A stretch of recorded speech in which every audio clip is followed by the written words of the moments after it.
Hello, Jenny Willie. Hey Jesse Willie, how are you? I'm good. How are you? Am I right? You're coming straight from Alaska, or Yeah, I'm actually on the top of Mount Everest. you I had thought some I had some important information for everybody, so wanted to be on top of the world where everybody can hear and see me. You know what happened in my country today is we got a new prime minister. What's his name? I only just learned it. You know what? He actually stepped in between 3 weeks and 3 months ago. I literally can't remember, but one day I woke up and we had a new prime minister because the other Yeah, guy had resigned. Thankfully, he had yeah. finally resigned. Mark Carney is this guy's name. Oh, And they you know that. Stop. You knew that, right? no, no, You literally didn't know that? no. That's because you're in the States and everybody knows your president's Yeah, name. So yeah, yeah, we no. had we had an election today, but I didn't really realize it was happening until I saw the yellow voting signs and really started to reflect on what voting meant to me this year. And what'd you discover? Uh, every bone in my body said don't do it. And I decided for the first time in my entire life to not do it. There'd been times in the past where I like guilted myself into doing it, like believing like the past election. So the first time Trudeau got in, I had actually voted for him because he was like doing yoga and he was super hip and good looking and charismatic. Yeah. I voted for him, and then I woke up at some point during his term. Um, and I believe the second time around where he was running, I think it was we were already mid COVID or something, and he had already called a bunch of people um, misogynistic, outsider, fringe with un. Do you remember what did he say? What did he call us? With Don't remember. unacceptable, Something like that. something like that. Anyway, I went through a rigmarole. I stopped caring about politics when I actually started reading the Bible, but I have like as part of my testimony, I realized during the trucker convoy how Christian my values were. Hmm. It's like I used to really, really care about politics, as I know you also really, Yeah. really care about politics. Yeah. And when I started to read the Bible, I started to pay more attention to the Bible and less attention to politics because um, it just seemed to matter less. And I know that that's unpopular opinion, but are you with me? Yeah. Yeah. I used to be very politically active and very politically informed, and now I couldn't care less. There's just doesn't matter anymore. Like who, I mean, it probably didn't back then either, but it doesn't matter who wins now. I just kind of one day came to the realization that no matter which of the clowns you let drive the clown car, it's driving towards the cliff just as fast. And our only hope is God. Like no matter who's driving the clown car, God is still in control. So So now, yeah, does he not put the clowns in the car? That's one thing that as a relatively new Christian, I'm having a hard time wrapping my mind around. Like I also I feel a little bit more jaded than I would like to feel right now. Like I feel like that whole the ambivalence that you kind of just talked about of like, oh, it doesn't really matter. Like it's not how I like to live my life in general, but I feel so removed from the world. And I think that's yeah, actually okay. I just feel more and more separate from the world that like yeah, every bone in my body said don't do it, don't participate in it. And I don't really have a an explanation at the moment as to why. I just couldn't. I mean, I went to the post office and I was standing right in front of the mm-hmm. lineup when people were going into the building to vote, and I just refused to. I No, I even thought think scrapping it. Like I was going to scrap the ballot, and I was going to like, okay, if I cross it out and write Jesus is king, will they arrest me? Like I just didn't. I just wanted not to be part of the whole operation. It just felt like it's not my world. Yeah. I gotta close my window. It's starting to rain. You just disappeared. Starting to rain or starting to snow? Starting to rain. Oh, it's better. There's, You're in a there's. snowy climate. Oh yeah, I gave myself away, didn't I? Um, I also voted every election since I became an adult, and I've been feeling less and less enthusiastic about it lately. So I think it's definitely normal to feel disconnected from the world. Like we're not supposed to be like the world, right? So I don't think there's anything wrong with sitting this one out.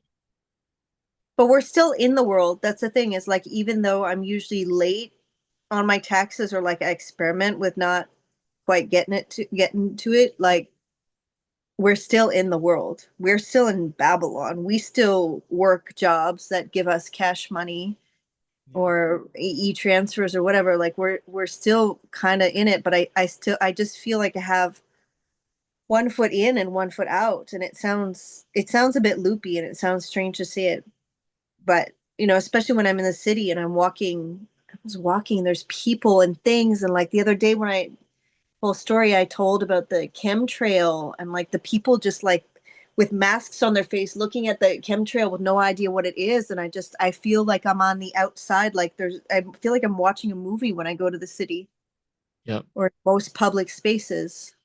But I know I'm here in the world, and I do worldly things all the time.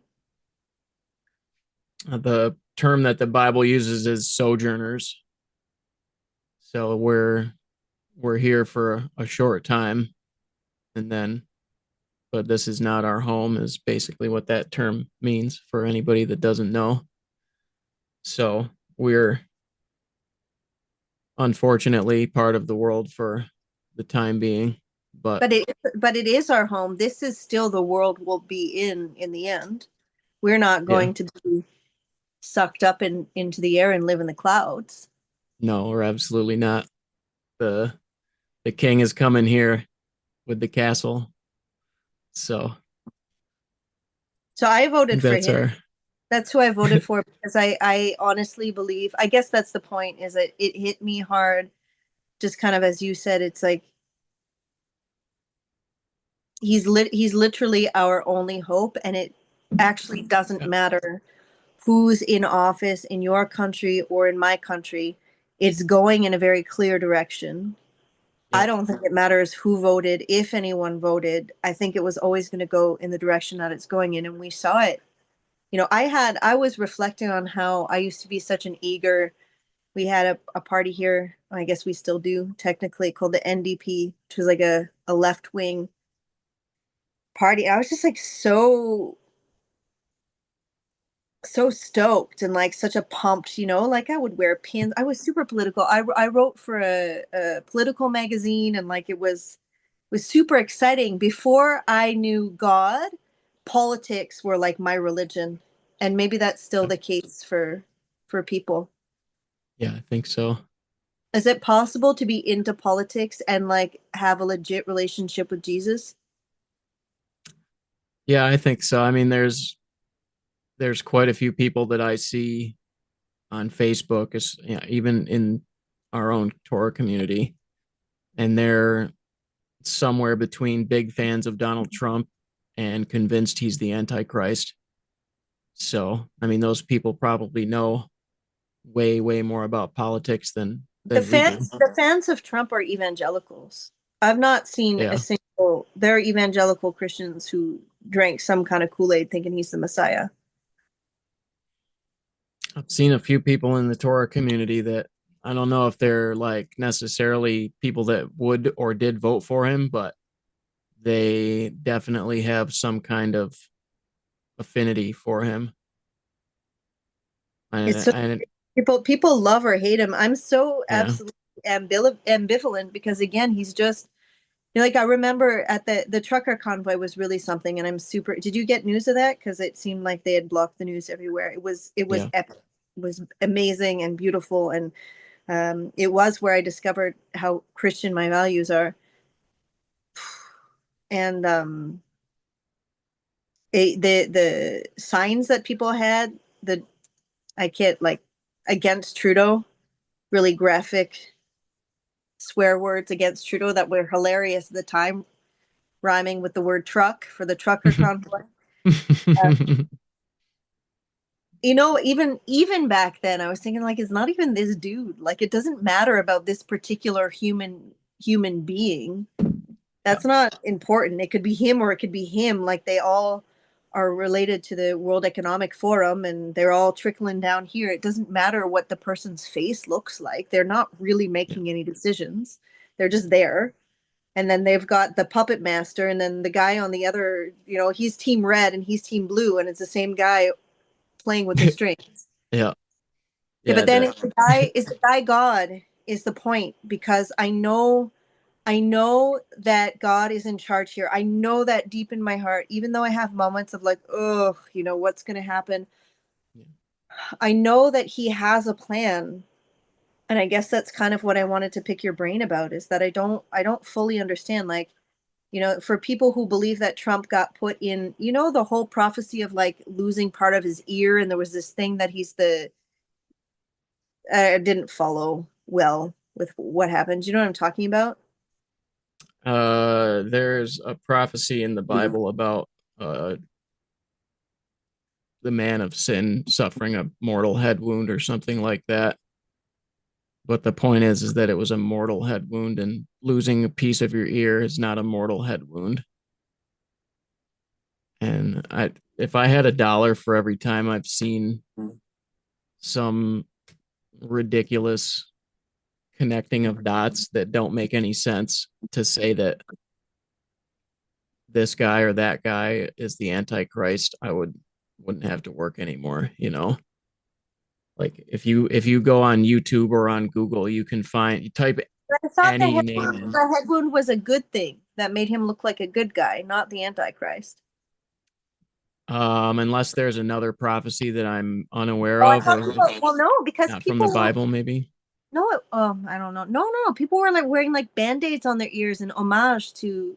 Do you Yeah, I remember? But remember that. they weren't wearing the band-aids because they thought he was bad. They were wearing the band-aids because they thought that he was God sent. I think just because he like survived the assassination attempt, but like the only I did see a video or two about the mortal head wound prophecy in relation to Trump being shot in the ear, but they definitely did spin him getting shot as a good thing. Like he survived an assassination attempt and he's still here, and then he survived another one and they Or maybe foiled a third one. So divinely protected, or yeah. or the whole thing was just a big show, right? I guess that's how I Yeah. look at it too. I'm just like, okay, like if it's in the news, I don't believe it. And I also don't like living like that. It's not, I mean, I just feel jaded all the time, to be perfectly honest. Yeah, I kind of do too. But I guess, again, coming back to why we can't, like why we actually should not feel jaded or even scared for that matter, even when things look like they're going weird. I remember learning how much you dislike guessing games when I asked you to guess what was the phrase most repeated in the Bible. Yeah. Do you Yeah. remember? You were really, really annoyed. And like, I thought we were just playing a game and you were actually getting frustrated. So I wouldn't tell you when you got mad. Was probably the first and one of two times you've ever been mad at me. Do you remember what the phrase was? I do. It's do not be afraid or be not afraid. So I think that that is actually a command. And I think that Yeah. that is super important to keep in mind in these times where it starts to look a little freaky, right? Like we know Hmm. stuff is in the pipeline. That absolutely is. But the you asked a question earlier about whether it's God that's pulling the puppet strings, and I I would say that it is ultimately, like, even though Satan is the prince of the power of the air, or the prince of this world, or whatever you want to call him, whatever role God has given to him. In Daniel 4:17, it says, uh, the overall context of Daniel chapter 4 is that Nebuchadnezzar, uh, he has a dream and Daniel interprets it, and basically Nebuchadnezzar's mind is blown, I guess. And in verse 17, it says, this matter is by the decree of the watchers, and the demand by the word of the holy ones, to the intent that the living may know that the Most High ruleth and reigneth in the kingdom of men, and give it to whomsoever he will, and setteth up over it the basest of men, which is the the lowliest of men, basically the worst of men. And I just think that ultimately, like you said before, God has a plan that he's the plan is for our benefit, right? So he's got to do X, Y, and Z and orchestrate everything in a perfect way. And then I think that Satan has to kind of work within that framework that God has given him to also carry out his own plans. So everybody's kind of moving the the hands of the clock a little bit closer to midnight, basically. And at whatever time God decides, he's going to say, today's the day. And I mean, there's a lot of debate over what exactly is going to happen, but pretty much we know that it's not going to be good. And I think that we can just, like, the at this point, I think that I see a lot of people that think that things could potentially get better in the future if we just pass one more law or just elect the right guy. And it even spills over, I think, into like Christianity a little bit, where people think if we just pray a little bit harder, if we just worship God a little bit harder, maybe it'll get better, or it will get better, or whatever.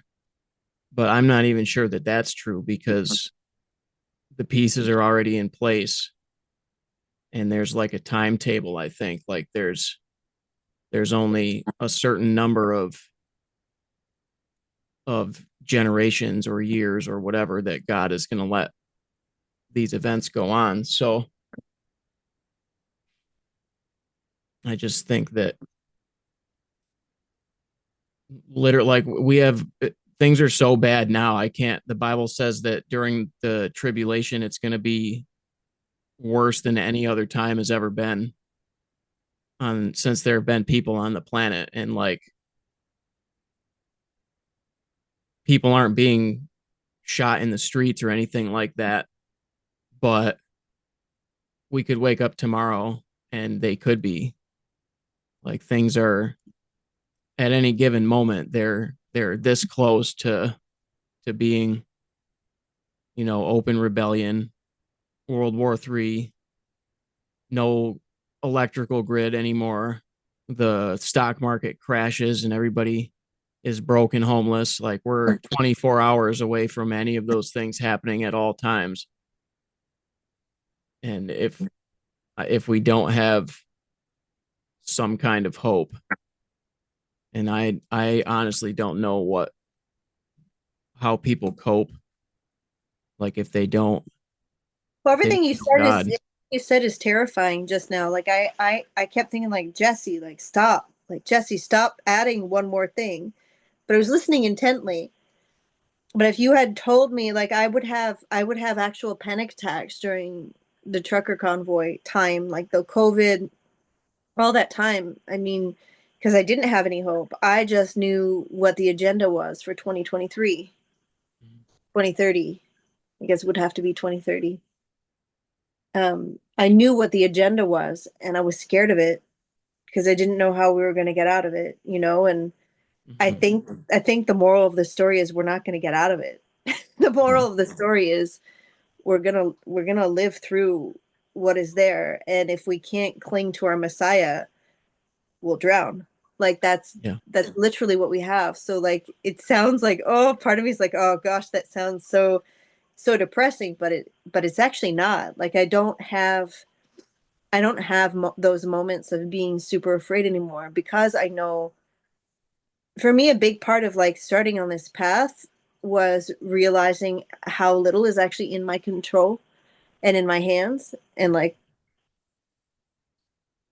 he's got it. He's the one who's taking Yeah. care of all of it. So whether it's good stuff, whether it's stuff I want, stuff I wish for, it doesn't really matter what I want. Just like it doesn't matter whether it's team red or team blue. It's like it all has just become so irrelevant that the center of my days are trying to understand the Bible better and like Yeah. interacting with you and interacting with the kids and like trying to have some peaceful experiences with the clients and my cats and whatever. It's like trying to enjoy these little moments, but knowing that like inevitably, like you're saying, like it's all kind of like,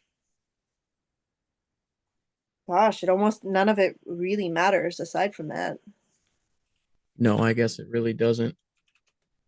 I'm trying to look up in Luke 19:13. Jesus says, "Occupy until I come." And let me go and read the overall context, I think. Oops. Oh, we started talking about this earlier today because I was feeling like I sometimes get snagged on making future plans. Mm-hmm. And I know that past generations have like there were cults, doomsday cults that just like lived around the idea that it was going to end tomorrow and then like didn't procreate or go to school or Yeah, and I don't think that you should live your life that way. I think that uh, I'm not going to remember which city it was, but one of the cities that Paul wrote to, that's what they did. They were all not working, not providing for themselves because they thought that Jesus was coming back tomorrow, and Paul had to set them straight. And I just you can't fall into that trap. I guess just not only just because we don't know exactly when he's coming back, but just because also you're not fulfilling the commandments if you're just sitting at home. Like the Bible says that if you don't work, you don't eat.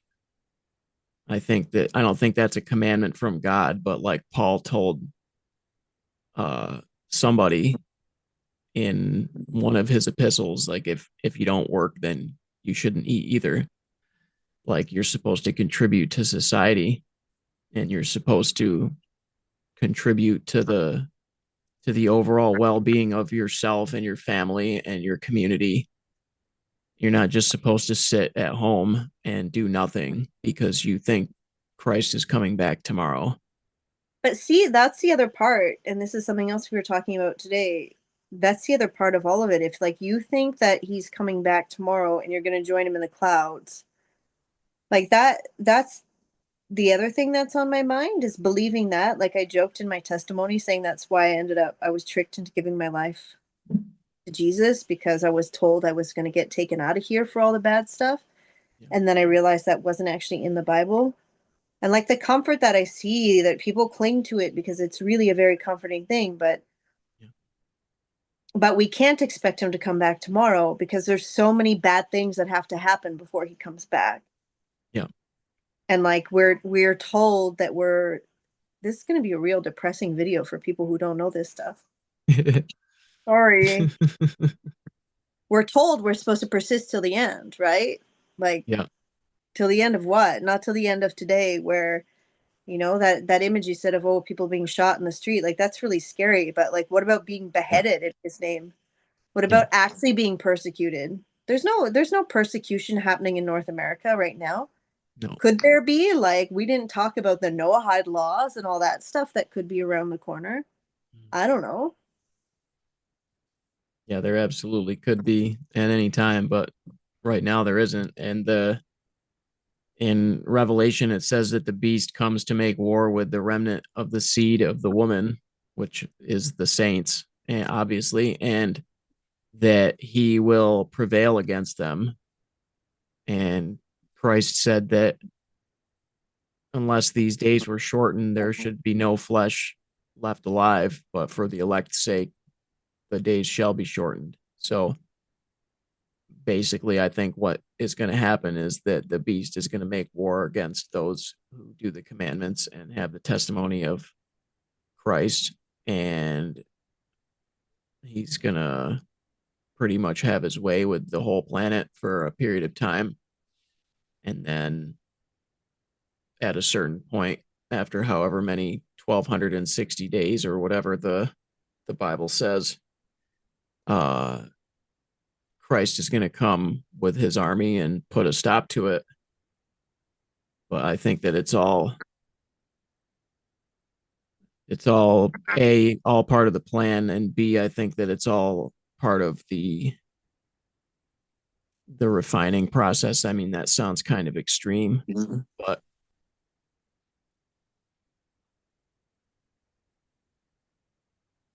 there's no better way to separate the wheat from the chaff than actual persecution, right? I mean, if everything is nice and comfortable and cozy, like Christ said, the um, what was it? He said that even the scribes and the Pharisees love the people that are nice to them or love their own family members or something like that. And it was when he told everybody to love your enemies too. Well, I think that's kind of along the same lines. Like if you're doing all of the easy stuff, you haven't won anything or gained anything. And if everything is just kosher for your entire life and you've never you've never been put to the test, then you don't know the content of your character. You don't know what you're made from, and neither does God per se. And I just think that I guess I don't know what I think. We're there's some not too bright days on the horizon, and I think that literally our only hope is to, like Christ said, look up, your redemption draws nigh. And I think that's really the only thing that we can do.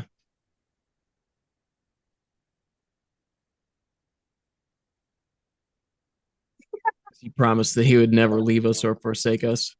How's I that for think doom and gloom? well, it is and it isn't though, because we know we have the hope, right? It's doom and gloom when you don't know your fate. Yeah. And I also think that it's less doom and gloom for people who don't know what's up. They don't, Yeah. it's not doom and gloom for them because they don't know what's going on. The people who just like, if people elected the guy that was elected, I'm sorry, but he was elected by people who have no idea what's going on. Yeah. After everything that the country went through in the last years to re-elect the same party Probably because they were afraid of having a conservative country like you guys. Yeah. I think, and again, because I know that God's in charge, and there's some details that we don't know yet, that all this whole part of the plan and things are like orchestrated and like knitted together so perfectly, Yeah. again, by God, and or the bad guys read the Bible too, you know. Yeah. But like for this to work out the way it did, for Canada to end up with another liberal government just after Trump got elected, and like everybody's freaking out that he's like so this, so that, the other thing, you know. So then maybe all the people that would have voted conservative panicked because they didn't want to have a. Do you think that we could actually be part of your country for real? No, I don't think so.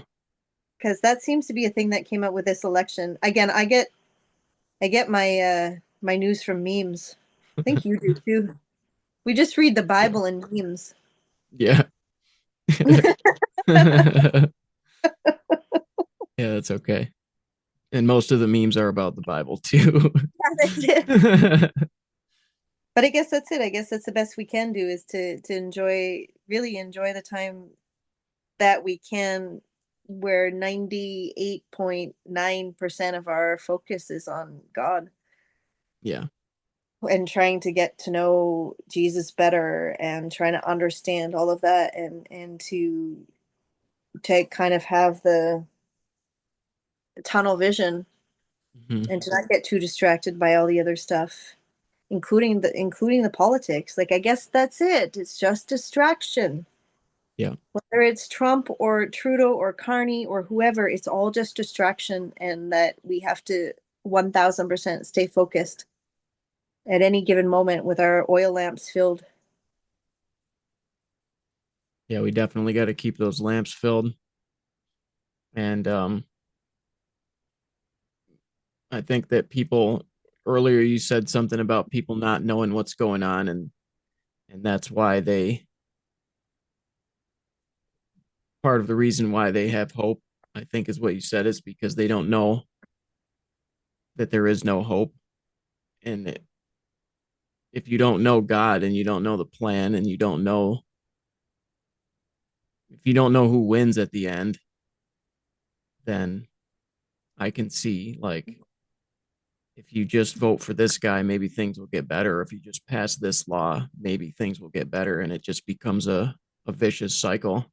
But I remember thinking like that too. Like, we remember when we were there and we were so, I can't think of the word. I guess it's zeal. Like, the zealousness I have for Yeah. God now is what I had back then for politics. I'm super, but even like the protest, but the trucker, I'm happy that I did that, even though it probably changed nothing. But like, to be, for a moment in a space where people felt like, Yeah.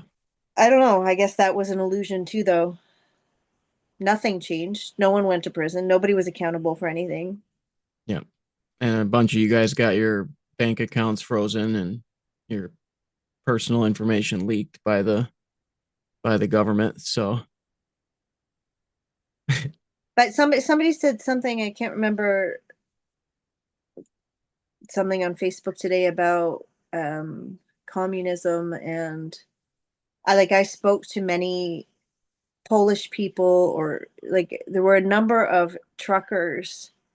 I stayed down there for a while, and like we would go and get coffee like in the big thermoses from Tim Hortons and bring them to the mhm, truckers and chit chat a little bit, and there were many people who were there fighting on the front lines because they escaped communism mhm. to Canada, and then they're watching. This is like, I don't even remember how many years ago the convoy was, 3 years or four, or I don't Yeah, know. something like that. And they could already see, and I could just barely see because I only really woke up with the COVID stuff. I had no idea. My Mhm. my big thing. I told your mom the other day. I was like, before COVID, I was taking the kids to Drag Queen Story Hour. She's like, well, if ever there was any testimony, it's that, like he uses everything to wake us up. Yeah. But anyway, I was just trying to grasp and listening to some of the people tell the stories, and like I was starting to understand what direction that this country was going in, and then I mean, in the end, it just became obvious that it was inevitability. It's inevitable. It is written what is going to happen. So Yeah. that's why I just kept riding my bike past the voting station because Yeah, I guess it is inevitable, isn't no, it? but not of it. Is that from the Bible? We are in this world, but not of it. It sounds I've heard very that a new age. million times. I think it's new age. I used to have a tarot card that said that we are in this world, but not of it. I mean, we're called to be set apart, right? Yes.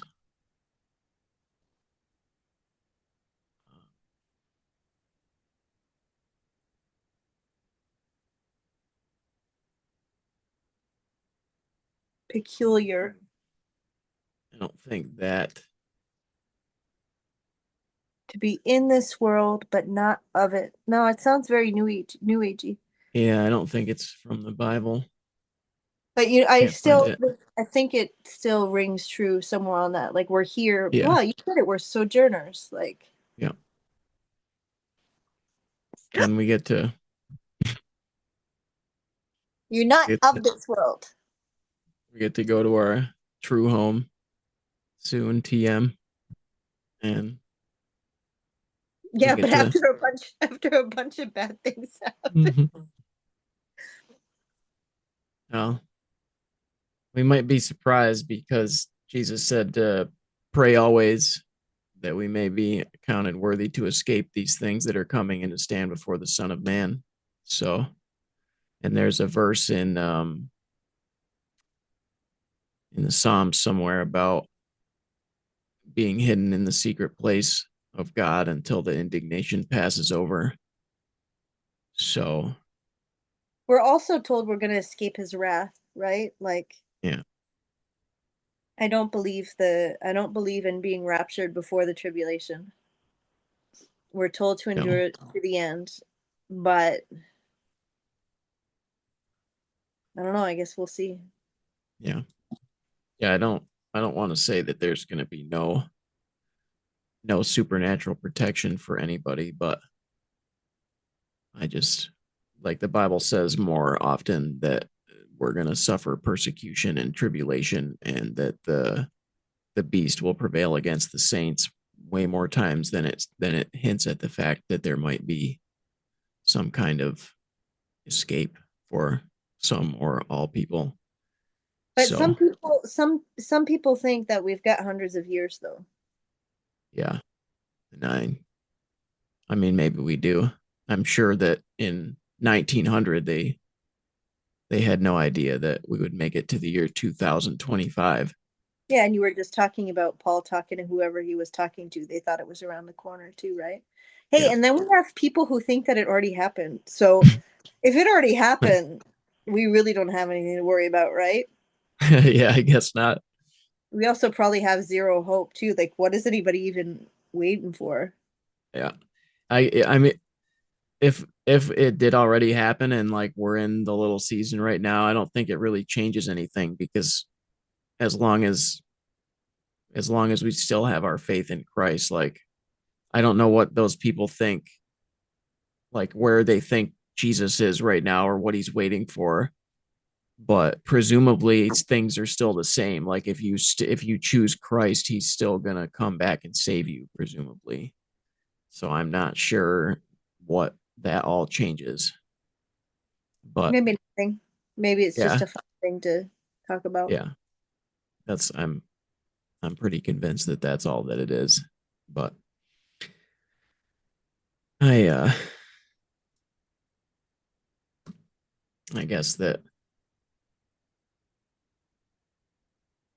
that's all that I've got to say right now. I'm super tired. I Oh, had a couple more verses written down, but I already kind of talked about all of those. So I don't know if you caught me dozing off earlier. yeah, I did. Everyone Like did that yeah, like 3 seconds of on me camera. snoring. I don't Go to want to sleep. just keep rambling, I guess. It's late where you are in Alaska. Time Yeah. zone is different than here. Climbing Mount Everest was very exhausting for me. Good. Just stay warm as you fall asleep. Thank you. Oh, thank you.